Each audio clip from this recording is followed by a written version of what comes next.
જો પાઠ તો આપણે દરરોજ કરીએ છીએ. 8 શ્લોકમાં શ્રી યમુના મહારાણીજી 8 પ્રકારના ઐશ્વર્યને સિદ્ધિ આપે છે અને 9મા શ્લોકમાં એનું ફલ છે. દરરોજ આપણે બોલીએ છીએ સ્વભાવ વિજયો ભવેત વદતિ વલ્લભ શ્રી હરે. હવે પોતે પોતાનું પરીક્ષણ કરવાનું. 20, 30, 40 કે 50 વર્ષથી આપણે પાઠ કરીએ છીએ યમુનાષ્ટકમનો, તો પોતાના સ્વભાવ ઉપર આપણે વિજય પ્રાપ્ત કરી શક્યા કે ન કરી શક્યા આ આપણે વિચારવાનું છે. શીલ અને ધૈર્ય ભગવાનના ગુણો. આપણા જીવનમાં પણ વિચાર કરીએ તો સ્વભાવ અને ધૈર્ય એકબીજાની સાથે જોડાયેલા છે. આવા ઘણા બધા ગુણો છે ભગવાનના. પૃથ્વી યાદ કરે છે. સંવાદ ચાલતો હોય છે ધર્મનો અને પૃથ્વીનો, અને ત્યાં આગળ રાજા પરીક્ષિત આવે છે, જુએ છે એક શુદ્ર છે, રાજાની જેવો વેશ પહેરેલો છે, સૌને ડરાવતો હોય, હાથમાં લાકડી રાખી છે, ધર્મ અને પૃથ્વીને ડરાવે છે. ધર્મના 3 ચરણ છેદાયેલા હતા. પૂછ્યા, રાજા પરીક્ષિતે પૂછ્યું કે ભાઈ કોણ છે તું, પરિચય આપ તારો. ધર્મ અને પૃથ્વી બળદ અને ગાયના રૂપે હતા. એમને પૂછ્યું કે તમે કોણ છો, તમારો પરિચય આપો. ધર્મે કહ્યું કે રાજા આપ છો, આપ નિર્ણય કરો કે અમે કોણ છીએ. રાજાએ વિચાર કર્યો. સૂક્ષ્મતાથી વિચાર કરતા ખ્યાલ આવ્યો આ તો મૂર્તિમંત ધર્મ છે, બળદનું સ્વરૂપ ધારણ કર્યું છે, અને આ ગાય છે, ધરતી છે. ખ્યાલ આવ્યો એટલે કહ્યું કે આ દશા કેમ થઈ. એટલે જણાવ્યું કે ધર્મના 4 ચરણ છે. હવે જો આપણે એવું માનતા હોઈએ કે અમે ધાર્મિક છીએ તો આપણા જીવનમાં 4 શબ્દ હોવા જરૂરી છે. પહેલો શબ્દ છે એનું નામ છે તપ. બીજો શબ્દ છે પવિત્રતા. ત્રીજો શબ્દ છે દયા, અને ચોથો શબ્દ છે સત્ય. જ્યાં પણ ધર્મની ચર્ચા થાય એના મૂળમાં આ 4 શબ્દો, ધર્મના 4 ચરણ એટલે 4 પાયા છે.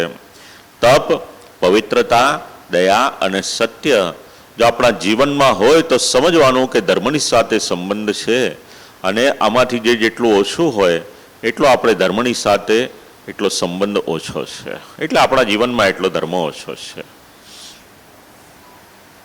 ઘણું શ્રવણ કર્યું છે આપ લોકોએ તપને માટે, પવિત્રતાને માટે, દયાને માટે, સત્યને માટે. તો જેમ ધર્મના 4 ચરણ છે એવી રીતે અધર્મના પણ 4 ચરણ છે. અધર્મના 4 ચરણ, એમાં પહેલું ચરણ એનું નામ છે ગર્વ. જો જીવનમાં કોઈ પણ વાતનો ગર્વ થતો હોય તો સમજો કે આપણા જીવનમાં અધર્મ રહેલો છે. બીજો છે સંગ. સંગનો અર્થ અહીંયા કરવાનો છે દુસ્સંગ. જીવનમાં દુસ્સંગ હોય તો સમજો કે જીવનમાં અધર્મ રહેલો છે. શ્રી હરિરાય મહાપ્રભુજી તો શિક્ષાપત્રમાં વારંવાર આપણને ટકોરે છે કે જીવનમાં ક્યારે પણ દુસ્સંગ ન કરશો.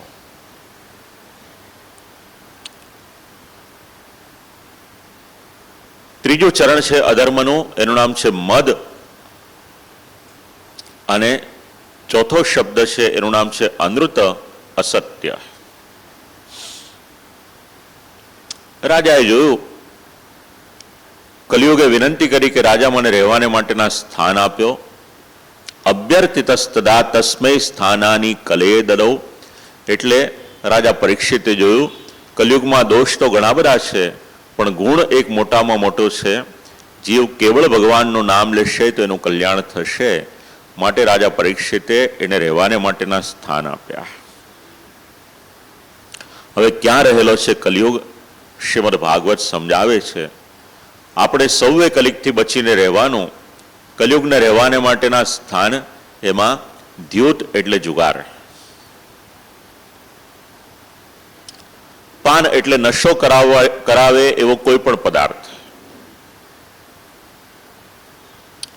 સ્ત્રિયાહ એટલે જેના જીવનમાં ધર્મ નથી, જેના જીવનમાં અધર્મ છે એવી સ્ત્રીઓ, એમાં કલયુગ રહેલો છે. અને ચોથું છે હિંસા. જ્યાં હિંસા હોય ત્યાં અધર્મ હોય. કલયુગે કહ્યું કે રહેવાને માટેનું મને બીજું પણ એક સ્થાન આપો. એટલે કહ્યું જા તને બીજું એક સ્થાન આપું છું, એનું નામ છે સુવર્ણ. એટલે સુવર્ણમાં કલીનો નિવાસ. ચાલો હવે એક પ્રશ્ન પૂછું આપને.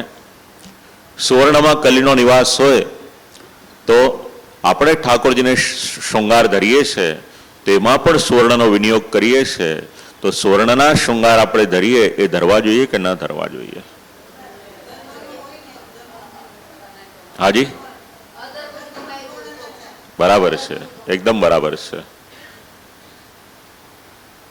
પૂજ્યાશ્રી બેટીજીની કૃપાથી આપ લોકોને ઘણું પોષણ મળ્યું છે. હા, જે રીતના જવાબ આપો છો ને એમને એમ નથી થતું. આ એકદમ બરાબર જવાબ છે. આપણા ઘરમાં અનીતિથી જ્યારે સુવર્ણ આવે છે ત્યારે એમાં કલીનો નિવાસ છે. નીતિથી આવેલો સુવર્ણમાં કલીનો નિવાસ ન હોય, કારણ કે સુવર્ણ તો ભગવાનની વિભૂતિ છે, સામાન્ય ધાતુ નથી. બધી ધાતુઓમાં શ્રેષ્ઠમાં શ્રેષ્ઠ ધાતુ યદિ કોઈક છે તો સુવર્ણ છે. કેટલા સુંદર પ્રસંગ છે આપણે ત્યાં. શ્રી મહાપ્રભુજીનો તો કનકાભિષેક થયો છે આખો. ખેર, આપણો હમણાં વિષય નથી, એમાં પ્રવેશ ન કરીએ. પણ કલયુગને રહેવાને માટેના સ્થાન જ્યારે આપ્યા ત્યારે એની સાથે બીજા પણ સ્થાનો મળ્યા. એટલે કલયુગે પગ પેસારો કરવાની શરૂઆત કરી. આપણે સૌએ બચીને રહેવાનું. જીવનમાં ધર્મ હશે તો કલયુગ બાદ નહીં કરે, અધર્મ હશે તો કલયુગ આપણને સૌને ગ્રસવાને માટે તૈયાર છે. આપણા જીવનમાં બે પર્યાય છે. એક તરફ ધર્મ છે, બીજી તરફ અધર્મ છે.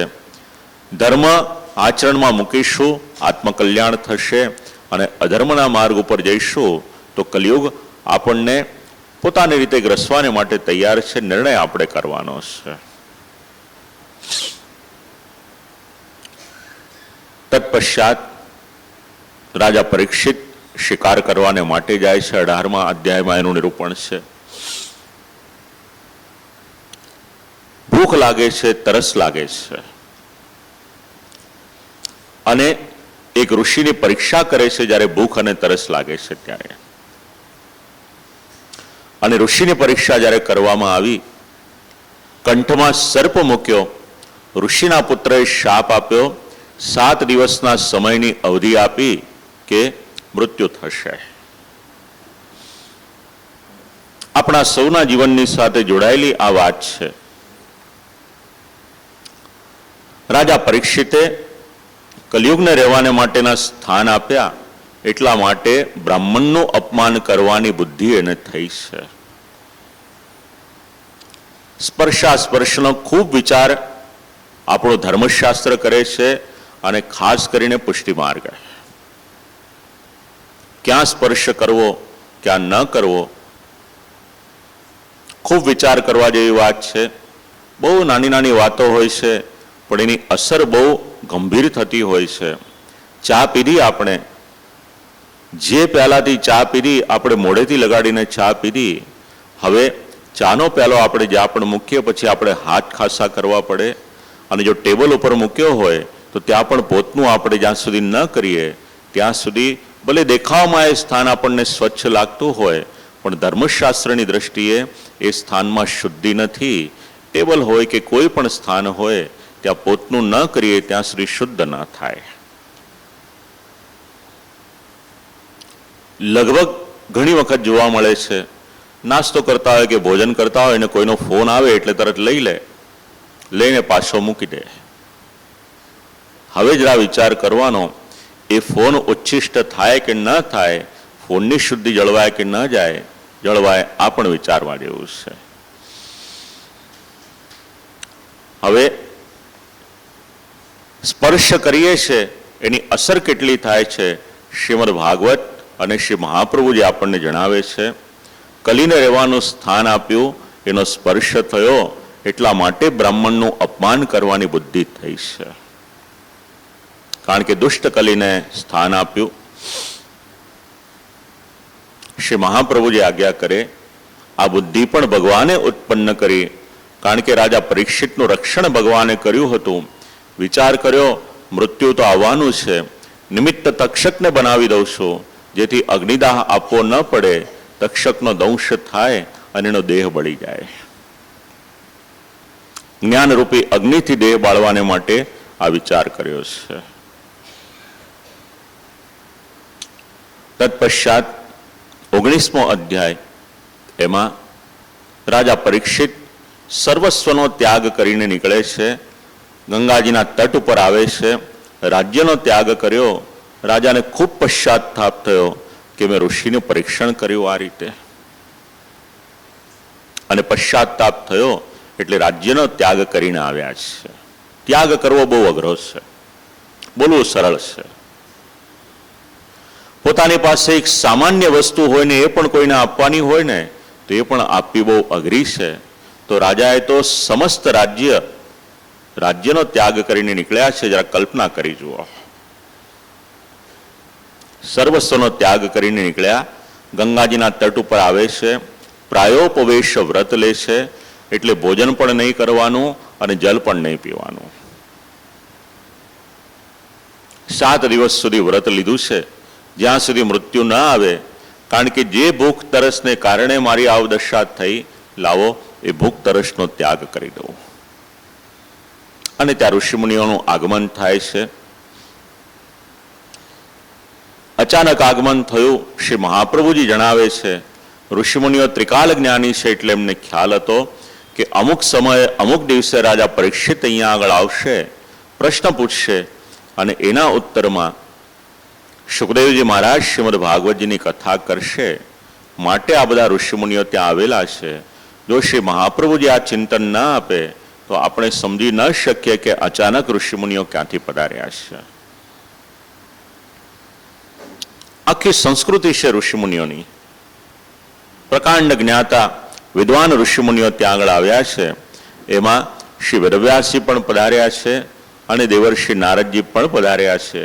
શ્રીમદ ભાગવતની પ્રવૃત્તિ થશે એ જોવાને માટે શ્રી વેદવ્યાસજી અને નારદજી પધાર્યા છે. કંઈક કાર્ય પ્રભુની કૃપાથી આપણા દ્વારા થયું હોય તો એ કાર્ય કઈ રીતે સંપન્ન થાય છે આપણને પણ જોવાની ઈચ્છા થાય. બસ એવી જ રીતે અહીંયા વેદવ્યાસજી અને નારદજી પધાર્યા છે શ્રીમદ ભાગવતની પ્રવૃત્તિ જોવાને માટે. આવેલા ઋષિમુનિઓના ચરણમાં રાજા પરીક્ષિત મસ્તક નમાવે છે, વિનમ્રતાથી પૂછે છે, મૃત્યુ આવ્યું હોય એણે શું કરવું જોઈએ, કૃપા કરીને આપ જણાવો. ત્યાં તો તત્રાગમદ ભગવાન વ્યાસપુત્રો યદૃચ્છયાગામટમાનોનપેક્ષા અલક્ષ્યલિંગો નિજલાભ તુષ્ટો ઋતશ્યબાલૈરવધૂત વેશઃ.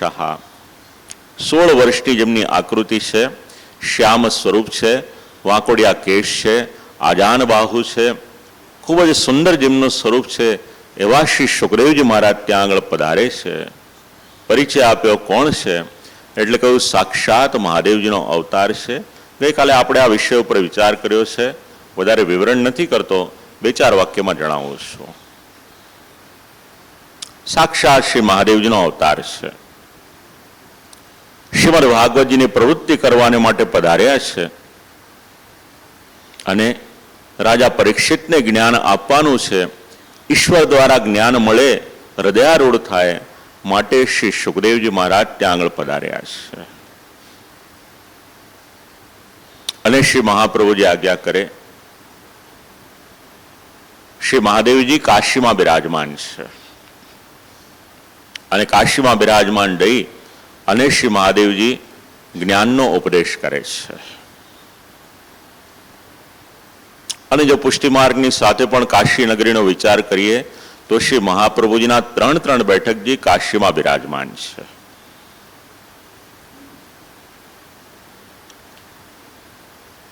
એનાથી આગળ વિચાર કરીએ, શુદ્ધાદ્વૈત બ્રહ્મવાદનું શ્રી મહાપ્રભુજીએ જ્યારે સંસ્થાપન કરવાનું હતું ત્યારે બાલ્યાવસ્થાથી કાશીના પંડિતોની સાથે ચર્ચા કરીને શરૂ કર્યું અને આગળ જતા પત્રાવલંબન નામનો ગ્રંથ કાશી વિશ્વનાથના દ્વાર ઉપર શ્રી મહાપ્રભુજે લગાવ્યો હોય છે. ગાઢ સંબંધ. અને શ્રી મહાપ્રભુજીના પ્રાકટ્યની પહેલા પણ શ્રી લક્ષ્મણ ભટ્ટજી પધાર્યા હોય છે કાશી 1 લાખ બ્રાહ્મણોને ભોજન કરાવવાને માટે. શુકદેવજી પધારે છે, મહાદેવજીનો અવતાર છે. 2 પ્રશ્ન પૂછવામાં આવ્યા, આપણા સૌના જીવનની સાથે જોડાયેલા 2 પ્રશ્ન છે. શ્રીમદ ભાગવત એટલે આપણું સૌનું જીવન. રાજા પરીક્ષિતની પાસે 7 દિવસ હતા, આપણા બધાની પાસે પણ 7 જ દિવસ છે. સોમ, મંગળ, બુધ, ગુરુ, શુક્ર, શનિ ને રવિ, 8મો વાર આપણી પાસે પણ નથી. 7માંથી 1 દિવસે મૃત્યુ આવવાનું. એટલે 2 પ્રશ્ન પૂછ્યા છે, આપણે સૌએ યાદ રાખવા જેવા છે. પહેલો પ્રશ્ન પૂછ્યો કે મનુષ્યએ કાયમને માટે શું કરવું જોઈએ, અને બીજો પ્રશ્ન પૂછ્યો મરણ આવે તો મૃત્યુના સમયે શું કરવું જોઈએ. આ 2 પ્રશ્ન છે. સમસ્ત માનવ જીવનને ઉપયોગી ચર્ચા શ્રીમદ ભાગવત કરે છે. શ્રીમદ ભાગવત જીવવાનું પણ શીખવાડે છે, અને શ્રીમદ ભાગવત મરવાનું કઈ રીતે એ પણ શીખવાડે છે. આમ આ પ્રથમ સ્કંદ, જેનું નામ છે અધિકાર લીલા, એનો વિરામ આવે. શ્રી મહાપ્રભુએ 3 પ્રકારના અધિકારનું નિરૂપણ કર્યું છે આ પ્રથમ સ્કંદમાં. એમાં હીન, મધ્યમ અને ઉત્તમ, આ 3 પ્રકારના અધિકારો 19 અધ્યાયમાં જે નિરૂપણ કર્યું છે એને શ્રવણ કર્યા. હવે આપણે આરંભ કરીએ દ્વિતીય સ્કંદની. જે આગળની લીલા છે એનું નામ છે સાધન લીલા. એમાં પ્રવેશ કરીએ, પ્રભુના નામનો જય જયકાર કરીએ, અને ત્યાર પછી બીજો સ્કંદ છે એને સાંભળીએ આપણે. શ્રી ગોવર્ધનનાથ કી. બીજા સ્કંદનું નામ છે સાધન લીલા. શ્રી ગોવર્ધનનાથજીના સ્વરૂપની સાથે આપણે ગઈકાલે વિચાર કર્યો હતો. શ્રી ગોવર્ધનનાથજીનો વામ એટલે ડાબો શ્રી ચરણકમલ આ દ્વિતીય સ્કંદ છે. પહેલા સ્કંદમાં અધિકાર ને અધિકારીની ચર્ચા કરી. બીજા સ્કંદમાં અધિકારીનો કર્તવ્ય શું છે એનું નિરૂપણ કરવામાં આવે છે. 10 અધ્યાયો છે.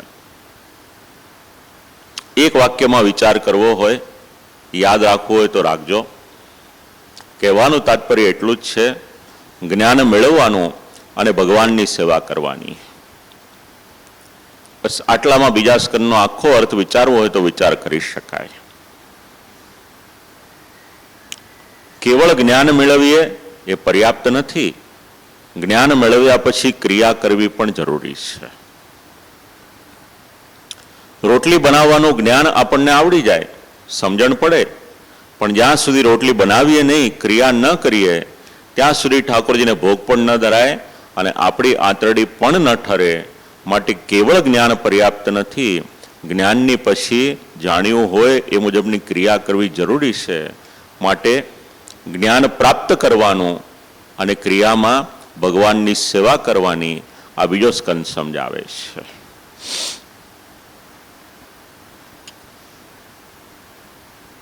શ્રવણ કરવાનું છે. શ્રવણને માટે નિર્ણય કર્યો છે. હવે શ્રવણ તો કરીએ, શ્રીમદ ભાગવતનું શ્રવણ કરવાનું, અંગ સહિત શ્રવણ કરવાનું, અને એ અંગોનું નિરૂપણ આ બીજા સ્કંદમાં કરવામાં આવશે. 5 દિવસને માટે આપણો જે વિષય છે, શ્રી મહાપ્રભુજી અહીંયા આગળ આજ્ઞા કરે, 10 લીલા શ્રોતવ્યા. 10 પ્રકારની લીલા આપણે શ્રવણ કરવાની. અને 10મી લીલા એની સાથે સાથે 10 લીલાવાળા ભગવાનને ને ભગવાનના ચરિત્રોને આપણે શ્રવણ કરવાના આ બીજા સ્કંદમાં સમજાવવામાં આવ્યું છે. એટલે સંપૂર્ણ શ્રીમદ ભાગવતજીનું શ્રવણ કરવાનું, અને શ્રવણના વિષય તરીકે જે 10 સ્કંદની ભગવાનની આગળની લીલા છે એને આપણે શ્રવણ કરવાનું છે. શ્રવણ એ પણ એક ભક્તિ છે. શક્તિ તાત્પર્યના અર્થ સહિત શ્રવણ કરવાનું. શક્તિ તાત્પર્ય આપણને સમજણ ન પડે, એક એક વાક્યમાં સમજીએ. શક્તિ એટલે શું?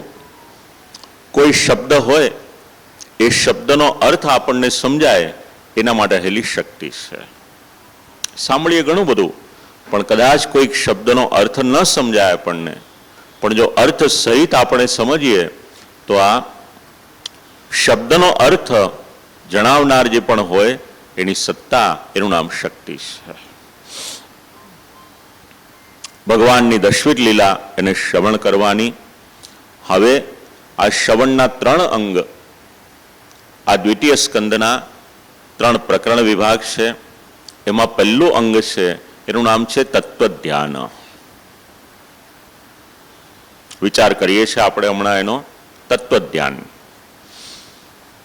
બીજું અંગ છે હૃદ પ્રસાદ, એટલે હૃદયની પ્રસન્નતા. અને ત્રીજું પ્રકરણ છે એનું નામ છે મનન. શ્રવણ કરવાની સાથે આ 3 શબ્દો જોડાયેલા છે. તત્વધ્યાન પ્રકરણ 1 અને 2 અધ્યાયમાં, હૃદ પ્રસાદ 3 અને 4 અધ્યાયમાં, અને મનન 5 થી લઈ અને 10મા અધ્યાય સુધીનું નિરૂપણ છે. હવે પહેલા પ્રકરણનો વિચાર કરીએ. તત્વધ્યાન પ્રકરણ, એ તત્વધ્યાન પ્રકરણના 2 અધ્યાય છે. તત્વરૂપ ચિંતનમ ધ્યાનમ, તત્વ સ્વરૂપનું ચિંતન એટલે તત્વોનું ચિંતન કરવાનું, આવી આજ્ઞા કરવામાં આવી. તત્વધ્યાન વસ્તુ નિર્ધાર તરીકે પણ એનો ઓળખ કરવામાં આવે છે. હવે 2 અધ્યાયમાં 2 શબ્દ સમજવા મળે છે, સ્થૂલ સ્વરૂપ અને સૂક્ષ્મ સ્વરૂપ. આપણે બહુ એને સરળતાથી વિચાર કરીશું, કારણ કે અઘરી ભાષા હશે તો 2 અને 3 સ્કંદના પ્રકરણ વિભાગમાં અટવાઈ જશો. અંગિતિ શ્રવણમ, તત્વ સ્વરૂપનું ચિંતન કરવાનું. અને આ તત્વો શેમાં રહેલા છે? તો આ તત્વો રહેલા છે ભગવાનના સ્વરૂપમાં, એટલે તત્વોનો સંબંધ પણ ભગવાનની સાથે રહેલો છે. માટે ભગવત સ્વરૂપનું વર્ણન 1 અને 2 અધ્યાયમાં આપણને જાણવા મળશે. શબ્દ અને વાક્ય ઉપરથી કૃષ્ણસ્ય સર્વ સ્વરૂપે નિર્ધારઃ, સર્વ સ્વરૂપનો સંબંધ કોઈકની સાથે છે તો એ કેવળ અને કેવળ ભગવાન શ્રી કૃષ્ણની સાથે છે. માટે ભગવાન સ્વયં સર્વ સ્વરૂપે રહેલા છે એ કહેવા માંગે છે. અને એમાં ગુણાતીત સ્વરૂપ છે અને સગુણ છે. પ્રથમ અધ્યાયના શરૂઆતના 14 શ્લોકો રાજા પરીક્ષિતના પ્રશ્નોનું સમાધાન કરે છે, જે તમારા અને મારા જીવનની સાથે જોડાયેલું છે. વરિયાન એષતે પ્રશ્નઃ કૃતો લોકહિતમ નૃપ, આત્મવિદ સંમત પુંસામ શ્રોતવ્યાદિષુ યપરાહ. આપણા સૌનું જીવન કેવું છે શ્રીમદ ભાગવત સમજાવે છે. રાજા, તમારો પ્રશ્ન તો ઉત્તમ છે, પણ સંસારમાં, ઘરગૃહસ્થીમાં, કાર્યમાં મનુષ્ય એટલો બધો આસક્ત હોય છે કે પોતાના કલ્યાણને માટે ભાગ્યે જ કોઈક વિચાર કરે છે. ચાલો એક પ્રશ્ન પૂછું આપ લોકોને હું. દિવસમાં 2 મિનિટ પણ આત્મતત્વના વિચાર કરવાને માટે આપણે કાઢી શકીએ છીએ ખરા? શું કહો છો, બોલો? નથી નીકળતી ને? વિચાર કરવો જોઈએ કે ન કરવો જોઈએ? જો જ્ઞાન છે પણ એક્ઝિક્યુશન નથી. આપણે સૌ જાણીએ છીએ કરવું જોઈએ, એ છતાં પણ કાઢી નથી શકતા સમય. બસ એ જ વાત આ અધ્યાયમાં સમજાવવામાં આવી છે. સમજણ તો છે, પણ આપણે એટલા બધા આપણા સંસારમાં, મોહ માયામાં આસક્ત છીએ, પરિવારમાં આસક્ત છીએ, સંસારમાં આસક્ત છીએ, સમય નથી કાઢી શકતા. દિવસનો સમય પ્રવૃત્તિમાં, રાત્રિનો સમય સુવામાં. એક દિવસ જાય, અઠવાડિયું જાય, મહિનો જાય, વર્ષ જાય, 10, 20, 30, 40, 50 વર્ષ ક્યાં વીતી જાય ખબર નથી પડતી આપણને. બસ આપણા જીવનની સાથે જોડાયેલી વાત શ્રીમદ ભાગવત સમજાવે છે. તેષામ પ્રમત્તો નિધનમ પશ્યન અપિ ન પશ્યતિ. હવે રાજાએ પૂછ્યું, કાયમને માટે શું કરવું જોઈએ અને મૃત્યુ નજીક હોય એણે શું કરવું જોઈએ? એના ઉત્તર આપતા એટલું કહ્યું કે રાજા, શ્રોતવ્ય કીર્તિતવ્યશ્ય સ્મર્તવ્યશ્ય છતા ભયમ. એક બીજો પ્રશ્ન પૂછવો આપ લોકોને, જીવનમાં સૌથી વધારે ભય કઈ બાબતનો હોય? મૃત્યુનો. બરાબર છે ને? 2 વર્ષ ઘરમાં પુરાઈને રહ્યા ને બધા મૃત્યુના ભયને કારણે. પોતાના જ આપ્તજનો એને આપણે મળી નતા શકતા મૃત્યુને કારણે. કદાચ કોઈક આપણા ઘરે આવે તો આમ તો અતિથિ દેવો ભવ એ આપણી સંસ્કૃતિનું સૂત્ર છે, પણ જો ત્યારે કોઈક આવ્યું હોય તો આપણને પણ મનમાં ડર લાગે, ન કરે નારાયણને કંઈક થઈ જશે તો શું. પછી એમના ગયા પછી બી આપણે ઘર સેનેટાઈઝ કરી રાખીએ આપણું. મૃત્યુનો ભય. હવે મૃત્યુનો ભય છે તો બરાબર, આ મૃત્યુના ભયમાંથી છોડાવે કોણ આપણને? હાજી, ભગવાન છોડાવે. બરાબર છે ને? જો આટલું બધું તો જ્ઞાન છે આપ લોકોને. બસ એ જ વાત અહીંયા સમજાવી છે. રાજા, મૃત્યુનો ભય છે ને, ભગવાનની સાથે સંબંધ બાંધીશ ને અભય પ્રાપ્ત થશે. અને એ સંબંધ બાંધવો હોય તો ભગવાનના ચરિત્ર શ્રોતવ્ય, શ્રવણ કરવા જોઈએ, કીર્તિતવ્યશ્ય, કીર્તન કરવા જોઈએ, એટલું ગાન કરવું જોઈએ, અને સ્મર્તવ્ય એટલે એનું સ્મરણ કરવું જોઈએ. ભગવાનના ચરિત્રમાં એટલું સામર્થ્ય છે કે મૃત્યુનો ભય હોય એમાંથી પણ જીવને નિવૃત્ત કરે છે. ચાલ રાજા, તને નિવૃત્ત કરવાને માટે ભગવાનના સ્વરૂપનું નિરૂપણ કરવું. એટલે ભગવાનનું સ્થૂલ સ્વરૂપ હતું, એ સ્થૂલ સ્વરૂપનું નિરૂપણ કરવાની શરૂઆત કરી. બધે જ વિશ્વમાં ક્યાંય પણ આપણે નજર કરીએ ભગવાન રહેલા છે, આપણે જોઈ નથી શકતા, એ આપણા લિમિટેશન્સ છે. પણ ભગવાન તો અત્ર તત્ર સર્વત્ર બધે જ વ્યાપ્ત છે. બસ આ જ સિદ્ધાંત ભાગવત સમજાવે છે. આજે વિશ્વના ઘણા બધા પ્રશ્નો છે, ગ્લોબલ વોર્મિંગ હોય કે ક્લાઇમેટ ચેન્જ હોય. જો શ્રીમદ ભાગવતનો આ 2ય સ્કંદનો 1લો અધ્યાય વાંચવામાં આવે અને વિશ્વના લોકો વિશ્વમાં એ રીતની દ્રષ્ટિ રાખે તો આજના સમયના પણ ઘણા બધા પ્રશ્નોનું નિરાકરણ શ્રીમદ ભાગવત દ્વારા થાય છે. ભગવાનનું સ્થૂલ સ્વરૂપ એટલે શું? વિશ્વમાં બધે જ ભગવાન રહેલા છે. આપણને દરિયો દેખાય છે, પણ શાસ્ત્ર એવું કહે છે કે દરિયો દરિયો નથી, એ તો ભગવાનનું ઉદર છે. આપણને વૃક્ષ દેખાય છે, ભાગવત એવું કહે છે કે આ કેવળ વૃક્ષ નથી, એ તો પ્રભુના શિયંગ ઉપર રહેલા રૂવાડા છે. આપણા રૂવાડા કોઈ ખેંચે તો આપણને વેદના થાય, તો વૃક્ષ કાપીએ તો ભગવાનને વેદના થાય. આ ભાવ આપણે રાખવાનો. વાર્તા પ્રસંગમાં તો પ્રસંગ મળે છે ને, વૃક્ષે વૃક્ષે વેણુધારી પત્રે પત્રે ચતુર્ભુજા. હા, બસ એનો સંબંધ આ અધ્યાયની સાથે કરી લો એટલે સમજાઈ જશે. તો એક વિરાટ સ્વરૂપ છે, બીજા અધ્યાયમાં સૂક્ષ્મ સ્વરૂપ છે. હવે 2 પ્રકારે મુક્તિ મળી શકે, સદ્યો મુક્તિ અને ક્રમ મુક્તિ. સંસારમાં આસક્તિ ન હોય તરત મુક્તિ મળી શકે, અને સંસારમાં આસક્તિ હોય તો થોડોક એનો અલગ અલગ પડાવ ઉપર જઈ અને પછી મુક્તિ એને મળે છે. આ 2 પ્રકારની મુક્તિ એનું નિરૂપણ કરવામાં આવ્યું, અને પ્રભુના સૂક્ષ્મ સ્વરૂપનું નિરૂપણ કરવામાં આવ્યું બીજા અધ્યાયમાં. આમ હવે આખું જીવન આપણે પરિશ્રમ કરીએ તો જીવનનો અંતિમ લાભ શું? શ્રીમદ ભાગવત સમજાવે છે. જો અંત સમયે ભગવાનનું નામ યાદ આવે તો સમજો કે જીવન સાર્થક છે, અને અંત સમયે ભગવાનનું નામ યાદ ન આવે તો સમજવાનું આપણે શમ એવ હિ કેવલમ. ભલે આપણે ગમે એટલું કર્યું પણ આપણું ચિત્ત પ્રભુમાં પરોવાયેલું ન હતું.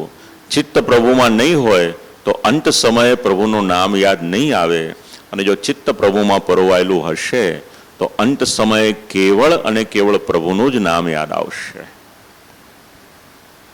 પ્રમાણ જોઈતું હોય સુરદાસજીની વાર્તા વાંચી લેજો. પ્રમાણ મળી રહેશે એમાંથી. મન હતું શ્રી ઠાકોરજીમાં, મન હતું શ્રી મહાપ્રભુજીના યુગલ શ્રી ચરણ કમલોમાં. બસ વૈષ્ણવનું જીવન સાર્થક ક્યારે થાય? શ્રીમદ ભાગવત સમજાવે છે, મૃત્યુ સમયે જો ભગવાનનું નામ યાદ આવે તો જીવન સાર્થક છે. હવે સુખદેવજી મહારાજ સુખદેવજી સ્વરૂપે પધાર્યા છે. શ્રી મહાદેવજી સુખદેવજી સ્વરૂપે પધાર્યા છે અને મહાદેવજી યોગી પુરુષ છે. એટલે રાજાને કહ્યું કે જો રાજા અંતિમ સમય આવે ને ત્યારે યોગનું આચરણ કરવું જોઈએ. જો આપણો સૌનો અંતિમ સમય આવવાનો છે, શ્રીમદ ભાગવત આપણને મેન્ટલી પ્રિપેર કરે છે કે અંત સમયે શું કરવાનું. ગૃહત ત્યાગસ તીર્થવાસો યોગાભ્યાસનમેવ ચ અંતકાલે ત્વશ્યમ હિ યથા ચિત્તમ ન વિદ્યતે.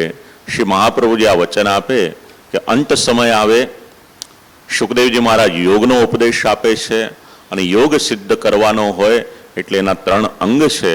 એમાં સૌથી પહેલી વાત છે ઘરનો ત્યાગ. બોલો, પુષ્ટિમાર્ગીય વૈષ્ણવ કરવો જોઈએ કે ન કરવો જોઈએ? હા કે ના? ન કરવો જોઈએ? આ પરીક્ષા નથી, એમને પ્રશ્ન પૂછ્યો છે, કોઈ માર્ક નથી મળવાના આના. બોલો, પુષ્ટિ માર્ગમાં ઘરનો ત્યાગ કરવો જોઈએ કે ન કરવો જોઈએ? ન કરવો જોઈએ. ચાલો બીજો પ્રશ્ન. ગૃહત્યાગ, બીજો શબ્દ છે તીર્થવાસો. પુષ્ટિ માર્ગીય વૈષ્ણવે તીર્થમાં વાસ કરવો જોઈએ કે ન કરવો જોઈએ?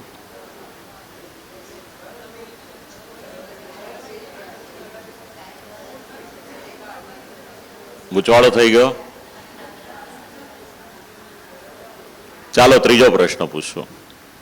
યોગાભ્યાસનમેવ ચ, અંત સમય આવે તો યોગનો અભ્યાસ કરવો જોઈએ કે ન કરવો જોઈએ?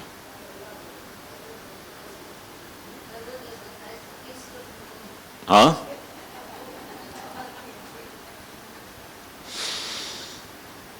હવે આ અંગ કોના માટે છે?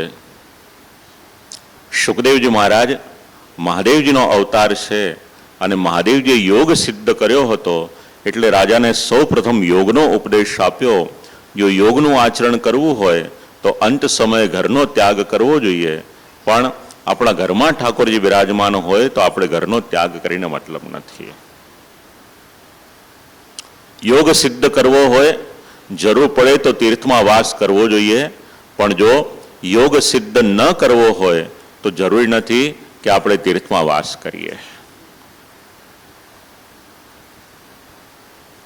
અને યોગનો અભ્યાસ યોગી પુરુષ કરે. આપણે ત્યાં તો પ્રસંગ એવા મળે છે કે કોઈક વૈષ્ણવનો અંતિમ સમય હોય છે અને જો એમને કોઈક તીર્થમાં લઈ જવામાં આવ્યા તો એમણે કહ્યું કે મારા પ્રાણ અહીંયા નહીં જાય અને પાછો મારા સ્થાનમાં લઈ જશો ત્યારે મારા પ્રાણ જશે. કારણ કે વૈષ્ણવને માટે એના સેવ્ય શ્રી ઠાકોરજી સર્વસ્વ છે અને એનો જ સ્મરણ કરતા કરતા પ્રાણ જાય એમાં એનું કલ્યાણ છે. યોગી પુરુષને માટે 2 પ્રકારની મુક્તિ જણાવી છે, સદ્યો મુક્તિ અને ક્રમ મુક્તિ. એક યોગ અને બીજું શ્રવણ. યોગનો ભલે આપણે આશ્રય ન લઈએ પણ જીવનમાં શ્રવણ કરવું જરૂરી છે. માટે શ્રવણનો ઉપદેશ આપણને સૌને ઉપયોગી છે. યોગની કરતા ભક્તિનું શ્રેષ્ઠત્વ વધારે છે. માટે શ્રવણ એનું પ્રાધાન્ય આ 2 અવતારોમાંથી આપણે વિચારવાનું છે. અને શ્રી મહાપ્રભુજી આ જ આજ્ઞા કરે, શ્રવણમ એવ મુખ્યમ યોગો ન મુખ્યત્યર્થઃ. અંત સમય આવે ભગવાનના નામનું શ્રવણ કરો, સ્મરણ કરો અને કીર્તન કરો. આપણા સૌના માટે આ ઉપયોગી છે. યોગ આપણા માટે ઉપયોગી એટલો નથી. ભગવાન શ્રી કૃષ્ણનો ભજન કરવાનો એટલે સેવા કરવાનો ઉપદેશ આમાં આપવામાં આવ્યો છે. આ નિરૂપણ કર્યું 1લો અને 2જો અધ્યાય. એની પછી 3જો અને 4થો અધ્યાય. ખૂબ સુંદર છે આ પ્રકરણ. એનું નામ છે હૃદપ્રસાદ. હૃદપ્રસાદનો અર્થ થાય છે હૃદયની પ્રસન્નતા. અને હૃદયની પ્રસન્નતાના 2 પાત્ર આપ્યા છે, એક શ્રોતા અને બીજા વક્તા. જ્યાં આગળ ભગવાનની કથા થાય, શ્રોતાના હૃદયમાં પણ આનંદ જોઈએ અને વક્તાના હૃદયમાં પણ આનંદ જોઈએ. પ્રસન્નતા હોય તો ભગવાનની કથાનો આનંદ આપણે અનુભવી શકીએ. બસ આ 2 અધ્યાય સમજાવે છે. હૃદ પ્રસાદ ચિત્ત શુદ્ધિ. શ્રવણ કરનાર હોય કે કથા કહેનાર હોય, શ્રવણનું બીજું અંગ એનું નામ હૃદ પ્રસાદ. એનો અર્થ કર્યો છે ચિત્તની શુદ્ધિ. શ્રવણ કરવાને માટે આવીએ, થોડું મન પવિત્ર હોય, આપણું ચિત્ત શુદ્ધ હોય તો ભગવાન સંબંધી જે શ્રવણ કરીએ એ હૃદયારૂઢ થાય. આમ તો જીવનમાં કોઈ પણ કાર્ય કરો, હૃદયની પ્રસન્નતા અનિવાર્ય છે. કોઈ પણ કાર્ય કરો, રસોઈ સિદ્ધ કરો, સામગ્રી સિદ્ધ કરો, એમાં પણ હૃદયની પ્રસન્નતા અનિવાર્ય છે કે મારા ઠાકોરજીને જેટલી નૂતન સામગ્રી સિદ્ધ કરાવીને ધરી શકું એ ઉત્તમ. તો એમાંથી પણ હૃદયની પ્રસન્નતા અનુભવાશે. કોઈ પણ કલા આપી હોય, એ કલાનો વિનિયોગ જ્યારે પ્રભુમાં આપણે કરીએ છીએ ત્યારે આપણે હૃદયની પ્રસન્નતા અનુભવીએ છીએ. મહત્વ શેના માટે છે? કારણ કે વક્તા અને શ્રોતામાં જો શ્રદ્ધાનો અભાવ હોય તો શ્રવણ અને કીર્તન એ બંનેમાં એટલો આનંદ નહીં આવે. એટલા માટે શ્રદ્ધાનું નિરૂપણ કરવામાં આવ્યું છે. હવે શ્રદ્ધા કોને કહેવાય? એક શબ્દમાં એનો પરિચય આપું છું. શ્રદ્ધાનું નામ છે અનન્યતા. વૈષ્ણવોની અનન્યતા કેવળ અને કેવળ શ્રી ઠાકોરજીમાં સિદ્ધ થાય તો સમજવાનું કે આપણી શ્રદ્ધા યોગ્ય છે. પણ ગઈકાલે ચર્ચા કરી હતી એ પ્રમાણે 7 દિવસમાં 7 દરવાજે જઈશું, 7 દેવને ત્યાં જઈશું તો એમાં આપણી અનન્યતા સિદ્ધ નહીં થાય. આ શ્રદ્ધા છે. અને તત્વજ્ઞાનનું શ્રવણ કીર્તન હૃદયની પ્રસન્નતા વગર શ્રોતા કે વક્તા હોય એને આનંદ ન કરાવી શકે. માટે હૃદ પ્રસાદ, હૃદયની પ્રસન્નતા એ જણાવવામાં આવી છે. ચિત્તની શુદ્ધિ થાય. શ્રોતા અને વક્તા બંનેને માટે ચિત્તની શુદ્ધિ જરૂરી છે.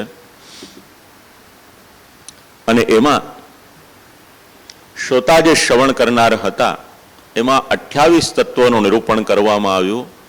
કદાચ કોઈકના મનમાં એમ હોય કે અમુક દેવનું આરાધન કરવું અને મને અમુક લાભ મળે, તો 3જા અધ્યાયના આરંભમાં એનું નિરૂપણ કરવામાં આવ્યું કે કયા દેવનું આરાધન કરવામાં આવે તો કયો લાભ મળી શકે.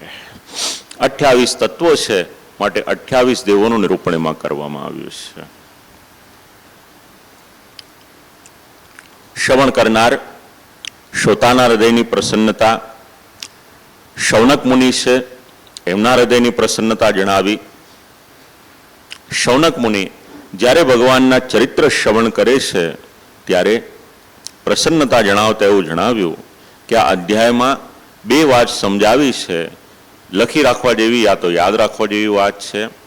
28 દેવતાઓનું નિરૂપણ કરીને એવું સમજાવ્યું કે બીજા દેવોનું ભજન ન કરવું, જેને આપણે અન્યાશ્રય કહીએ છીએ. પગે લાગો, આદર કરો, ગઈકાલે વિચાર કર્યો હતો, એમાં વાંધો નથી. પણ ભજન સેવામાં આપણે શક્ય એટલી સાવધાની જાળવીએ એ જરૂરી છે. એટલે બીજા દેવોનું ભજનમાં આપણે ન રહીએ. અને બીજી, ઇન્દ્રિયો દ્વારા ભગવાન શ્રી કૃષ્ણની સેવા કરવાની. ભગવાને ઇન્દ્રિયો આપી છે, માનવ દેહ આપ્યો છે, અને એ માનવ દેહ ભગવાનની સેવામાં આપણે વિનિયોગ કરવાનો. તો ભગવાન શ્રી કૃષ્ણની સેવા એટલે ભજન કરવાનું હોય, એમાં 2 બાધક આવે છે. એક, બીજા દેવોનું ભજન કરીએ એ બાધક છે, અને બીજું આપણી ઇન્દ્રિયો છે એ પણ આપણને બાધા કરે છે. અને ઇન્દ્રિયોનું સાફલ્ય ક્યારે થઈ શકે? ખૂબ સુંદર શ્લોકો છે આ અધ્યાયના. બિલે બતોરુ ક્રમ વિક્રમાનયે ન શૃણ્વત કર્ણ પુટે નરસ્ય. ભગવાને આપણને કાન આપ્યા, પણ જો એ કાન દ્વારા આપણે ભગવાનના ચરિત્રો શ્રવણ નથી કરતા તો આ કાનમાં અને સાપના રહેવાના દરમાં કોઈ તફાવત શ્રીમદ ભાગવત નથી જણાવતું. આવી પ્રત્યેક ઇન્દ્રિયોની ચર્ચા છે. આ તો એક વાક્ય કહ્યું આપ લોકોને. હવે આ જ શબ્દને ગદ્ય મંત્રની સાથે વિચાર કરો તો આપણે આપણી ઇન્દ્રિયો પણ શ્રી ઠાકોરજીને સમર્પિત કરીએ છીએ. ગદ્ય મંત્ર બોલો છો એમાં બોલો છો ને ઇન્દ્રિયો. હવે એક સિદ્ધાંત યાદ કરાવું. આપશ્રી વિરાજમાન છે અહીંયા આગળ. આપણે તો પુષ્ટિમાર્ગ આપશ્રીની પાસેથી શીખવાનો. ગ્રંથો એવું સમજાવે છે કે શ્રી ઠાકોરજીને ઉત્તમમાં ઉત્તમ વસ્તુ ધરવાની. બરાબર છે? હા કે ના? હવે ઉત્તમમાં ઉત્તમ વસ્તુ ધરવાની હોય તો ભગવાને આપણને ઇન્દ્રિયો આપી અને ઇન્દ્રિયો આપણે શ્રી ઠાકોરજીને સમર્પિત કરવાની હોય તો ઇન્દ્રિયોને આપણે શુદ્ધ કરવી જોઈએ કે ન કરવી જોઈએ? કરવી જોઈએ. કઈ રીતે થાય?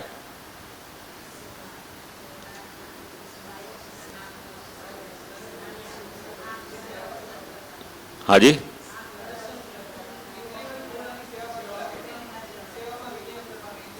સેવામાં વિનિયોગ કરો તો ઇન્દ્રિયો શુદ્ધ થાય.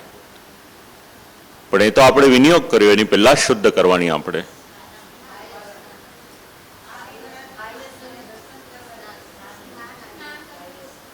સ્નાન કરીએ તો સ્નાન કરવાથી તો બાહ્ય દેહ શુદ્ધ થશે, ઇન્દ્રિયો તો અંદર પણ રહેલી છે. ચરણામૃત લઈએ તો ઇન્દ્રિયો શુદ્ધ થાય.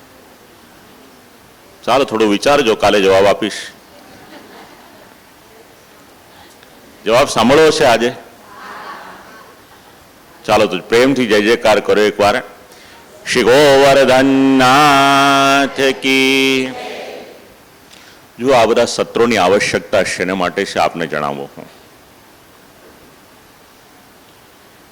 વૈષ્ણવ તરીકેનું આપણું જીવન એને આપણે વધારે ઉત્કર્ષમય જીવી શકીએ અને પ્રભુને પ્રાપ્ત કરી શકીએ. સેવામાં ભક્તિમાં આપણા ભાવની અભિવૃદ્ધિ થાય અને પ્રભુને પ્રાપ્ત કરી શકીએ, એના માટે આ બધા આયોજન છે. હું યાદ કરાવીશ એટલે તરત યાદ આવશે આપ લોકોને. ઇન્દ્રિયોની શુદ્ધિને માટે ષોડશ ગ્રંથમાં એક ગ્રંથ છે સિદ્ધાંત રહસ્યમ. હવે જ્યારે આપણે બ્રહ્મ સંબંધ લઈએ છીએ એની પહેલા એક દિવસનું વ્રત કરીએ છીએ અને દર 15 દિવસે એક વ્રત આવે છે, એકાદશીનું વ્રત. ગઈકાલે જે પ્રમાણે પુત્રદા એકાદશી હતી, આપણે આરંભ કર્યો ગઈકાલે, ત્યારે આ એકાદશીનો સંબંધ છે ઇન્દ્રિયોની શુદ્ધિની સાથે છે. કપિલ ગીતામાં નિરૂપણ આવે છે 5 કર્મેન્દ્રિય, 5 જ્ઞાનેન્દ્રિય અને 11મું મન. આ 11ને આપણે શુદ્ધ કરવા હોય તો કર્મેન્દ્રિય, જ્ઞાનેન્દ્રિય અને મનને શુદ્ધ કરવાને માટે એક માર્ગ બતાવ્યો. એનું નામ છે એકાદશીનું વ્રત.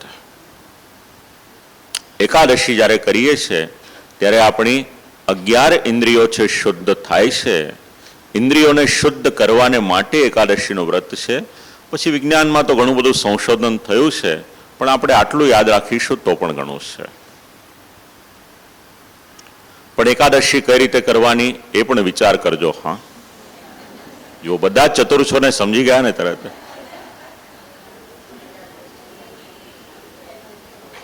જાણો છો તો પછી એનું વિવરણ કરવાની જરૂર નથી. પણ શક્ય હોય કદાચ શરીરના સ્વાસ્થ્યને માટે કંઈક લેવું પડે તો પણ એવું લેજો.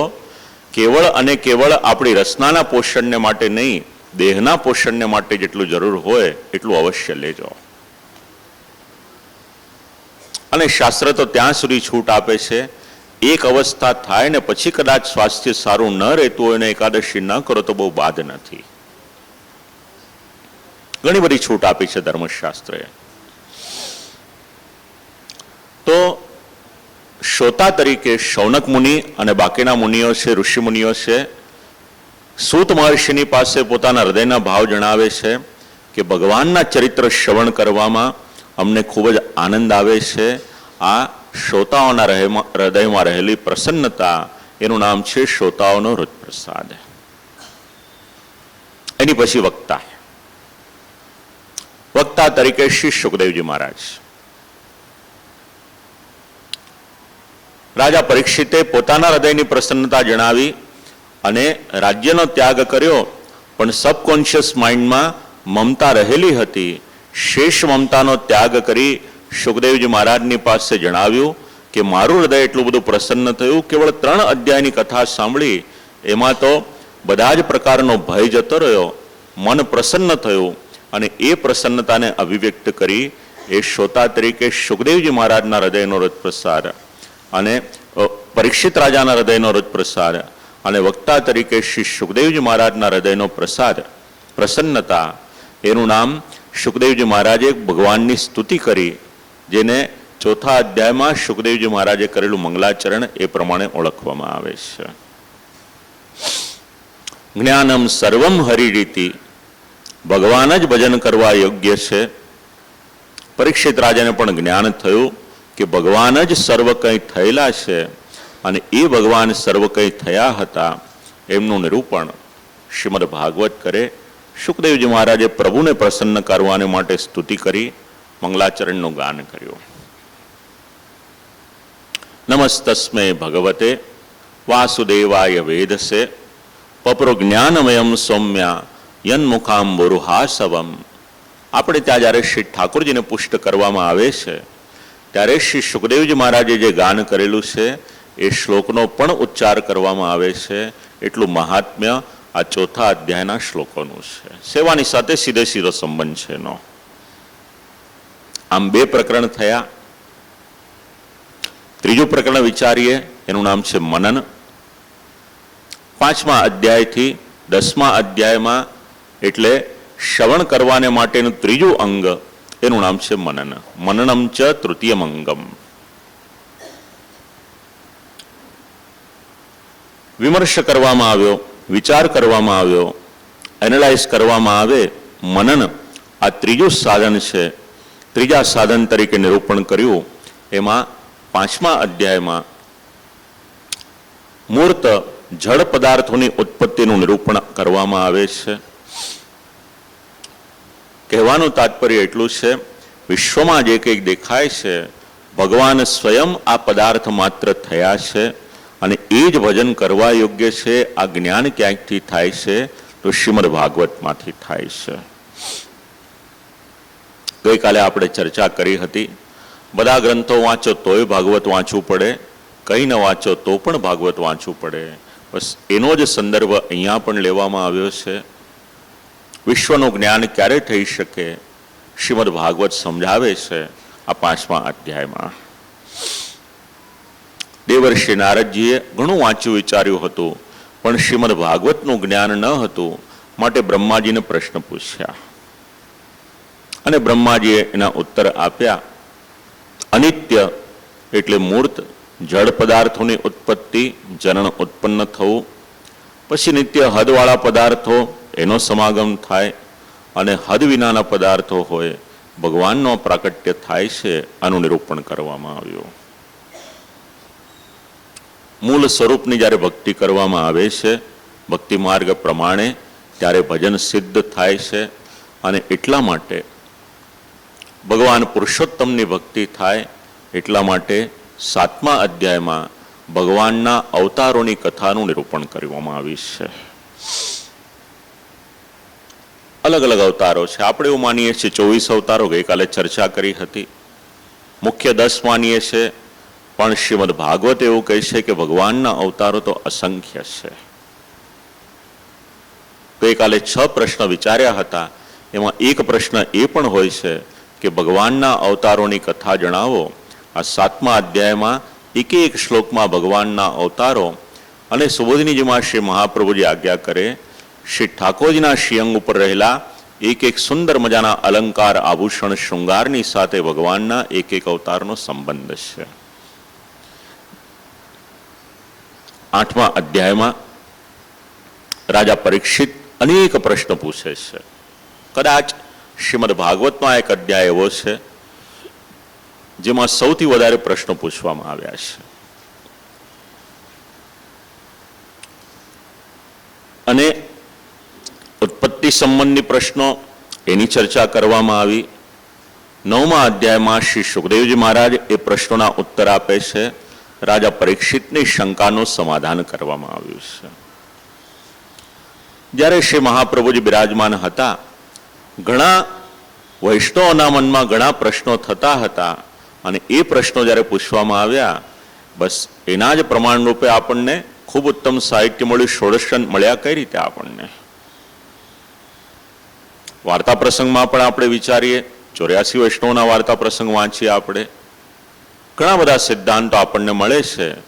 પ્રશ્ન પૂછે એનો ઉત્તર આવે, એમાંથી જ્ઞાનની ચર્ચા થાય. 9મા અધ્યાયમાં શ્રી સુખદેવજી મહારાજ પ્રશ્નોનું સમાધાન કરે છે. ભગવાનની નાભીમાંથી બ્રહ્માજીની ઉત્પત્તિ થાય છે. તપ સાંભળે છે, બ્રહ્માજી તપ કરે છે. ભગવાનના દિવ્ય ધામના દર્શન થાય છે, લક્ષ્મીજીના દર્શન થાય છે, ભગવાનના દર્શન થાય છે. અને ભગવાને ત્યારે ચતુશ્લોકી ભાગવત આપ્યું કે બ્રહ્માજી આ જ્ઞાન લો, કારણ કે સૃષ્ટિનો વિસ્તાર કરવાનો, બનાવવાની, તો એના માટે જ્ઞાન જોઈશે. જ્ઞાન તો મારી પાસે છે. જ્ઞાનમ પરમ ગુહ્યમ મેં યદ વિજ્ઞાન સમન્વિતમ. ભગવાને પોતાનું ગુપ્ત જ્ઞાન હતું, ગૂઢ જ્ઞાન હતું, ગુહ્ય જ્ઞાન હતું, એ બ્રહ્માજીને આપ્યું છે, જેને ચતુશ્લોકી ભાગવત કહેવાય છે. શુદ્ધાદ્વૈત બ્રહ્મવાદના સંદર્ભ વિચારવા હોય તો ચતુશ્લોકી ભાગવતમાં મળે છે. સર્વોત્તમ સ્તોત્રનો પણ જ્યારે આપણે પાઠ કરીએ છીએ, શ્રી મહાપ્રભુજીનું આપણને એક નામ મળે છે, બ્રહ્મવાદ નિરૂપકાહ.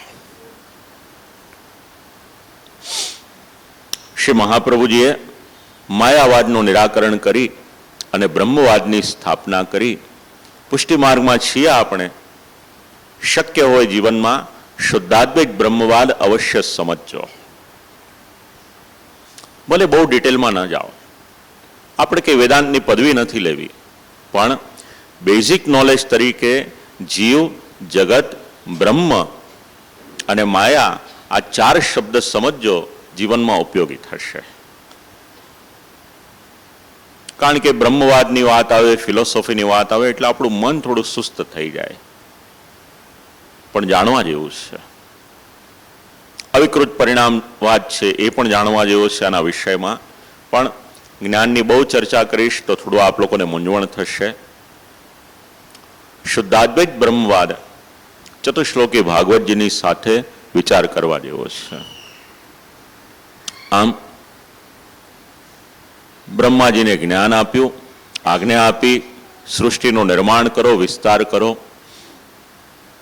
અને બીજા સ્કંદના અંતિમ અધ્યાયમાં ભગવાનની દશવિધ લીલા, જે આપણો પ્રસંગ છે, એનો ઉલ્લેખ અહીંયા આગળ મળે છે.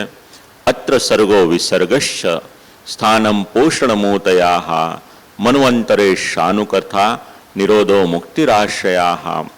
પહેલો ને બીજો સ્કંદ અધિકાર લીલા અને સાધન લીલા, પછી 3થી લઈને 12મા સ્કંદ સુધીના સ્કંદોના નામ અને એની વ્યાખ્યા અહીંયા આગળ આપવામાં આવી છે. સર્ગ કોને કહેવાય, વિસર્ગ કોને કહેવાય, સ્થાન કોને કહેવાય, પોષણ કોને કહેવાય, એક એક વાક્યમાં એની વ્યાખ્યા આપી.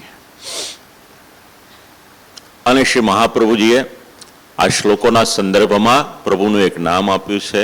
એનું નામ છે દશલીલા વિનોદી ચ. આમ દ્વિતીય સ્કંદ એનું નિરૂપણ કરવામાં આવ્યું. હવે આરંભ થાય છે 3જો સ્કંદ. અધિકાર લીલા શ્રવણ કરી, સાધન લીલા શ્રવણ કરી. અધિકાર લીલામાં અધિકાર જાણ્યો, સાધન લીલામાં ભગવાનના ચરિત્ર શ્રવણ કરવાના, આ મુખ્ય તાત્પર્ય, ચરિત્ર શ્રવણ કરી ભગવત સેવા કરવાની, આ આપણને જાણવા મળે છે. હવે સર્ગ લીલાથી 3જા સ્કંદનો આરંભ થાય છે. થોડીક 10 મિનિટની કથા એવી આવશે, કદાચ થોડું સમજવામાં અઘરું લાગે, પણ કરવી જરૂરી છે. પછી 10 મિનિટ પછી પાછું બધું સમજાશે.